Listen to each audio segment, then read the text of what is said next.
What is up, guys? Jack54 HD here, and welcome to another episode of my trading series. Now, before I actually get this episode underway, I want to speak to you guys about my coin total and whether I think I'll actually get there in time for Christmas Day for that 1 million coins. Now, to be honest, guys, I think it's going to be quite hard to actually get there. I'm definitely going to keep on trying. Hopefully I will. It'd be, I'd be so pleased if I did actually get there. But, I think I've got around 100k in coins and also about 100k on my trade pole. As soon as the players rise, and they are rising at the moment, so I'm keeping hold of them 5 informs that I've got, which I showed from last episode.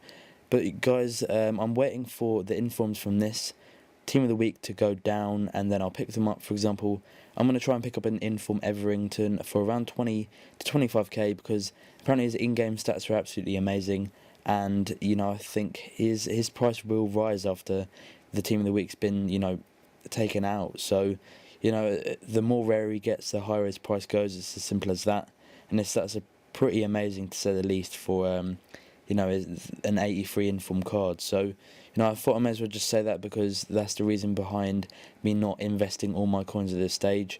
I'm pretty certain that I can make quite a bit of profit when I do invest them all. I can expect maybe even for example, if I invested 80k, I could expect maybe if I'm lucky, the same back, another 80k. So I could be doubling the money that I actually had. So it all depends on the market, to be honest. The PS3 market's been pretty dead at the moment. As you can see here, it's not really the most easiest, market to actually trade in. I think the Xbox market is a lot more easier, in my opinion, because there's more deals going about. Obviously, more people buy packs and put them up for stupid prices and stuff like that. But I don't know what it is. The PS3 market at the moment's been awful. It's been really hard to trade in, like I said. But I'll get there. I think I will be able to do this road to 1 million sort of series that you can call, if you want to call it that.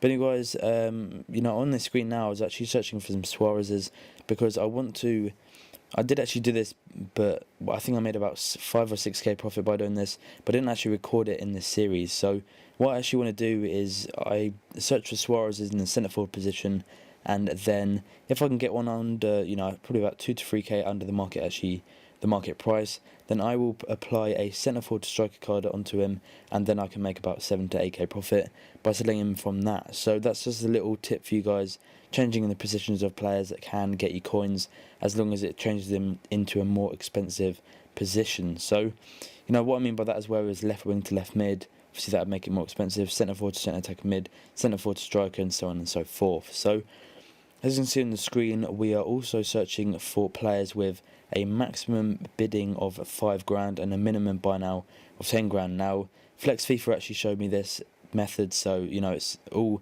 credibility goes to him, because he's honestly a master at trading, to say the least. But what this actually does, it just splits out the bad deals from the good deals, and obviously the reason why you're putting the maximum bidding of 5k is so that when there's buy nows of more than that, you can tell which deals are going for lower than the average price. For example, here there's a Robinho, 3,600 start price and a 20k buy now. Obviously that Robinho is going for less than its market price, as it usually goes for around 11 to 12k. So that just sorts out the bad good deals from the good deals. So as you can see, I'm just bidding on players. I think I did have quite a few more watch lists, and I've actually picked up quite a few already. Mainly quite a few from the Barclays Premier League, Silver League, and it is a pretty good league to trade in. Apart from the golds, I really would stay away from the golds, guys. I think they're pretty awful to trade. I think mainly with open bids it's pretty much impossible, but I would say the 59th minute is worth looking at if you're if it's a happy hour or something like that. But other than that, guys, stay away from the Barclays Premier League. It's only going to get you into more loss of coins, and it isn't going to make you any profit at all, because that's the league that everyone wants to build a team in, and people are going to be constantly looking at that league. Even if it's the